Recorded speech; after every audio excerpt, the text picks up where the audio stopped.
Bom dia, boa tarde, boa noite, pessoal. Tudo bem com vocês? Espero de coração que sim.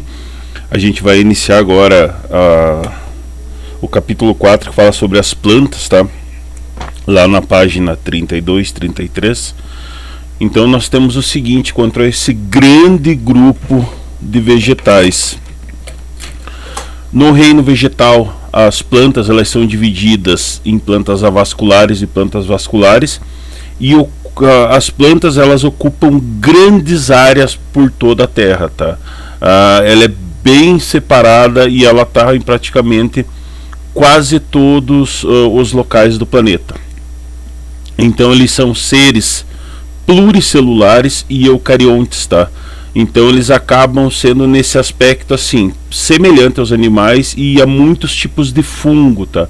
Mas nós temos assim características que distinguem desses seres, porque elas são autótrofas, tá? Pluricelulares é porque eles têm muitas células, e elas são autótrofas, que elas produzem o seu próprio alimento pela fotossíntese, tá?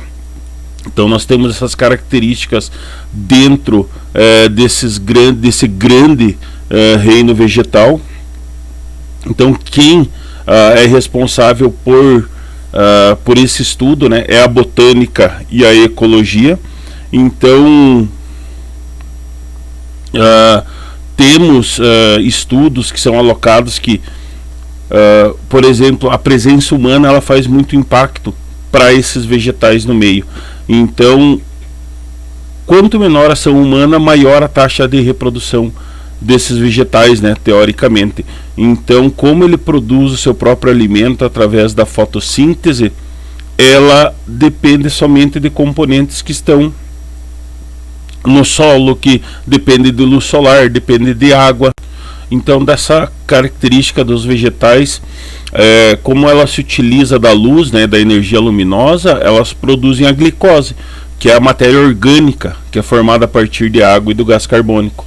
Daí que elas obtêm o alimento e vão liberar oxigênio para o meio, tá? É muito errônea, já foi tirada aquela proposição que você colocava que a Amazônia é o pulmão do mundo, tá? Isso é muito errado, porque grande parte da produção de oxigênio que está disposta na atmosfera é de responsabilidade das algas, tá? Cerca de 97% do oxigênio que é produzido por toda a atmosfera, ele é liberado diretamente pelas algas. As plantas, elas consomem quase todo o oxigênio que elas produzem, porque a fotossíntese ela tem duas etapas, tá?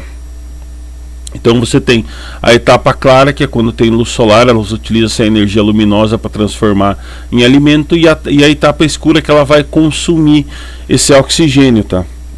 Então as plantas, como esse grande grupo, juntamente, né, com outros seres fotossintetizantes, eles são produtores de matéria orgânica que nutre a maioria dos seres vivos, tá? Então eles atuam na base das cadeias alimentares, nutrindo, servindo como nutrição para várias espécies. Quando ela fornece o gás oxigênio para o ambiente, ela também contribui para a manutenção da vida desses seres, tá? Então, com essas características, elas foram capazes de conquistar quase todos os ambientes da superfície da Terra.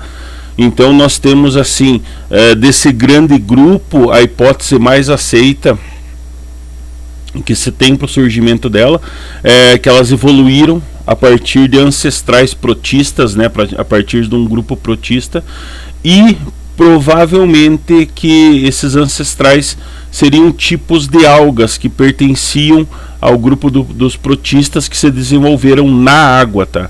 Então acabou se observando como as plantas elas possuem clorofila, né? Clorofila é o pigmento que dá a cor verde para as plantas e que é responsável por captar a luz solar e transformar dentro do cloroplasto essa luz solar em energia química para ser transformada em glicose.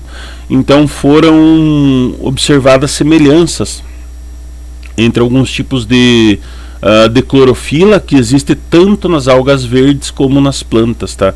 Então, a partir dessa premissa, assim, a partir dessa e outras semelhanças, né, supõe-se, claro, que as algas verdes aquáticas são ancestrais diretas das plantas. Então, evolutivamente assim, há cerca mais ou menos de 500 milhões de anos, as plantas iniciaram a ocupação do meio terrestre, tá? Esse ambiente ofereceu às plantas vantagens, como maior facilidade na captação da luz, tá? Já que a luz não chega a grandes profundidades na água, essa ocupação do ambiente terrestre trouxe isso como característica muito boa para os vegetais. Então, a facilidade nas trocas dos gases, né, devido a essa maior concentração de gás carbônico e gás oxigênio, como eles são fatores diretos, né, que influem, que incumbem no processo de respiração e da fotossíntese da planta, então acabou sendo fatores que auxiliaram muito essa transição, essa ocupação do ambiente, né, essa mudança do ambiente aquático para o ambiente terrestre. E como eu tinha comentado com vocês sobre a Amazônia, então ela saiu aquela ideia assim dela ser considerada o pulmão do mundo, justamente por causa disso, porque as plantas elas respiram também. Então você tem durante o dia, quando ela realiza a fotossíntese, a captação de luz solar, transformando isso em glicose e libera oxigênio para o meio. Então ela tira gás carbônico do meio, ocorre a transformação, ela vai liberar oxigênio. Durante a noite ocorre o processo reverso, ela também vai continuar o processo de respiração, só que ela vai tirar oxigênio do meio e vai liberar gás carbônico para o meio, tá? Então não se tem mais essa ideia de Amazônia, o pulmão do mundo, mas sim, digamos que ela seria o ar-condicionado do mundo, porque as plantas ajudam muito na manutenção da umidade na atmosfera, ajudam nos índices pluviométricos pela transpiração dos vegetais, tá? Então,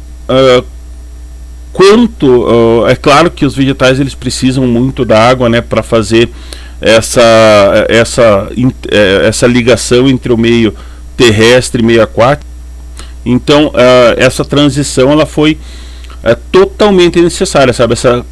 As plantas ainda necessitam de água, que é tão necessária à vida. Então, quando a gente compara esse ambiente terrestre com o ambiente aquático, também a gente verifica, né, que no ambiente terrestre a quantidade de água que está sobre a forma líquida, claro, é bem menor, e bem como a maior parte dela está acumulada no interior do solo, tá?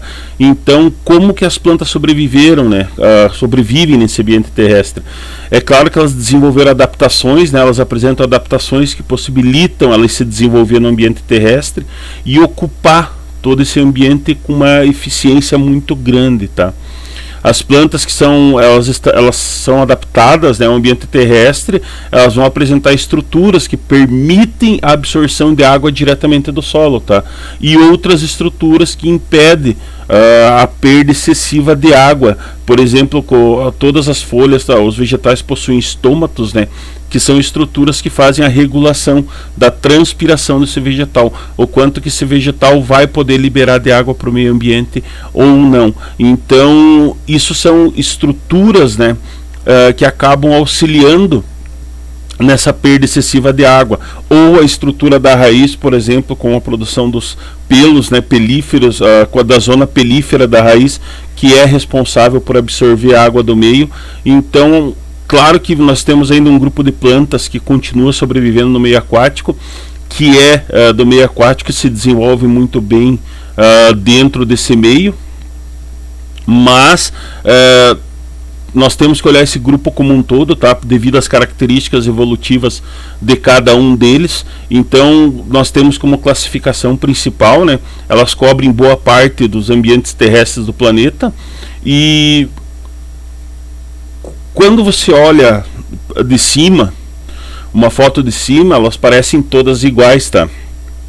Mas a realidade é que existem vários tipos de planta, elas ocupam os mais diferentes ambientes do meio. Então, para classificar esses grupos, ocorre uma organização, tá? Se organiza diversas características e separa eles em diferentes grupos, né, para colocar alguns critérios. Daí você determina esses critérios pelos quais essas plantas vão ser identificadas. Então, no reino das plantas, ele é constituído de organismos pluricelulares, eucariontes e autótrofos fotossintetizantes, tá? Para isso aí, se coloca alguns critérios que possibilitam classificar as plantas e organizar elas em grupos menos abrangentes, né, do reino. Então acaba se colocando como critérios mais importantes dentro desses grupos para a classificação deles. As características da planta ser vascular ou avascular, então a presença de vasos condutores de seiva, né, que digamos que seriam as veias e artérias das plantas, porque eles que vão conduzir a seiva bruta lá para a folha da planta, para ela ser sintetizada pela luz solar, né, e ser transformada em glicose, ser transformada em seiva elaborada. Então você tem essa presença ou não dos vasos condutores de água e sais minerais, tá? E da matéria orgânica, né, da seiva elaborada. Ter ou não estruturas reprodutoras, tá, como a semente, fruto e flor, ou a ausência dela. Então são características primordiais que são colocadas dentro desse meio e acaba separando, né, uns pontos específicos para caracterizar esse grupo de vegetais. Quanto ao nome dos grupos das plantas, tá, eles são separados em quatro grandes grupos, tá? Nós temos as criptogamas, que são formadas, né, vem da palavra cripto, que significa escondido, e gama está relacionado à estrutura reprodutiva, tá, que vem de gameta.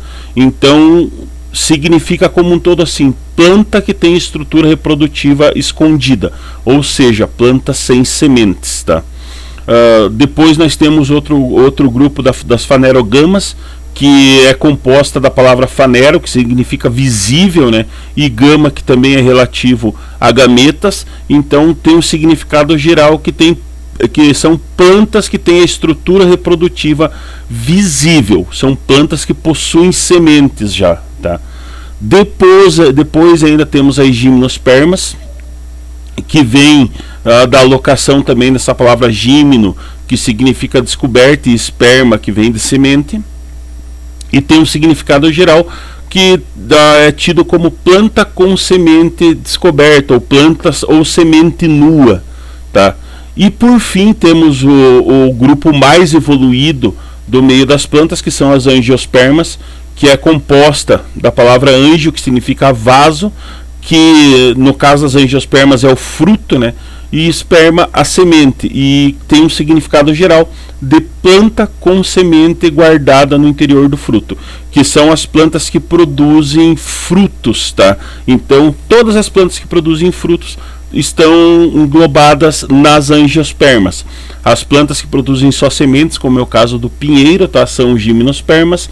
Aí nós temos as fanerogamas e as criptogamas, que são os grupos de plantas menores, que não se desenvolveram tanto, justamente devido pela falta de organização dos vasos e tecidos e estruturas reprodutoras, tá? Tranquilo, pessoal? Tá?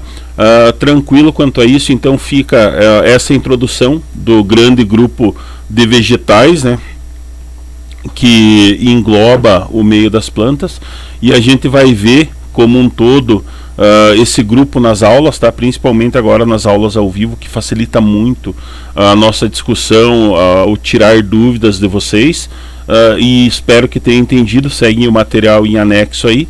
Fiquem bem, um grande beijo e até a próxima aula.